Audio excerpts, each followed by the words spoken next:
mzima na buheri wa afya. Hujambo na karibu kwa habari za sasa za RMTV. Jina langu ni Charles Msoka. Vifuatavyo ni vidokezo. Maandalizi na safari ya mandhari ya kongamano. Injili na mafundo ya shamiri kongamano. Kongamano lenye faida nyingi kuliko changamoto. Na mwisho tutapata habari za spoti kutoka kwa Ibn Ustad wa FDC.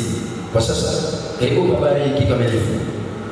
Shukrani sufufu za wadau wasimamizi wa kongamano hili la kufana kwa maandalizi murwa na mpangilio sambamba.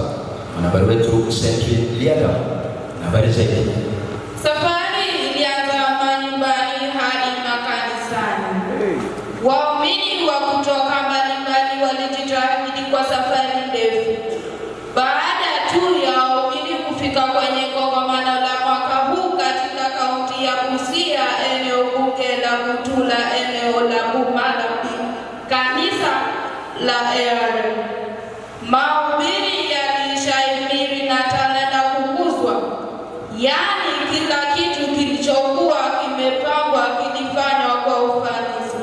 Nikiripotia RMTV ni Liaka Sentry.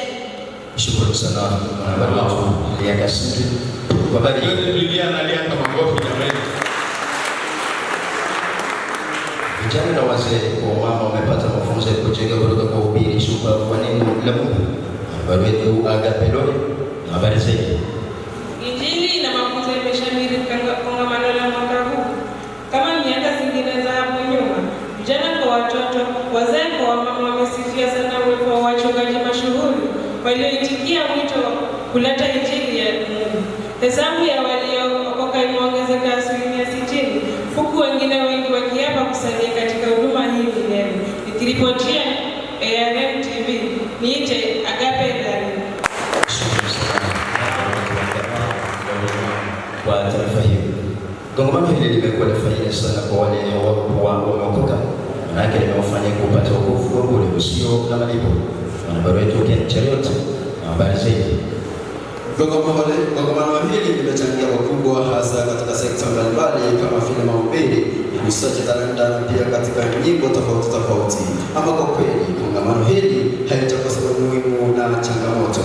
Ukosaji wa talanta katika sekta mbalimbali kama vile mchisoni na usakataji wa densi hatusasahau kwa kuwa imechangia pakubwa katika kuendesha kongamano hili. Kwa upande mwingine kilio ilisiri mno katika hali ya malazi, kwani washirika wengi hawakupata huduma uliostahili haswa katika sehemu ya malazi. Na kwingineko malalamishi haikukosa katika upande wa chakula, kwani wengi hawakupokea chakula jinsi walivyotarajia ila kwa asilimia ya chini. Kwa je, mshirika anastahili kupata chakula cha kiroho na cha kimwili ama cha kiroho pekee?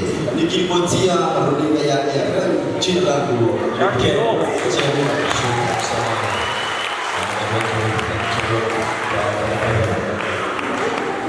Kwa mara nyingine timu ya soka ya vijana wa ARM West Kenya waambulia patupu katika kupata kombe kwenye mashindano ya kongamano ya mwaka huu ambapo limetamatika hapo jana. Kwa habari zaidi za spoti tuungane na mwanahabari wetu Ibn Ustad wa FDC.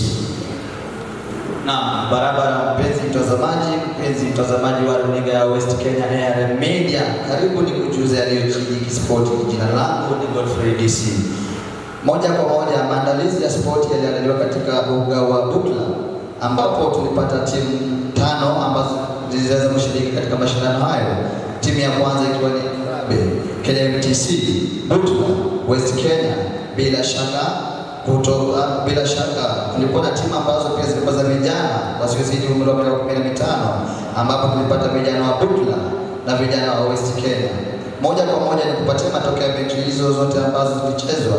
Manaki katika siku ya Alhamisi tulishuhudia mechi 4 ambazo zilichezwa ambapo wana Emrabe waliweza kumnyeshia mwana KMTC magoli 4-0.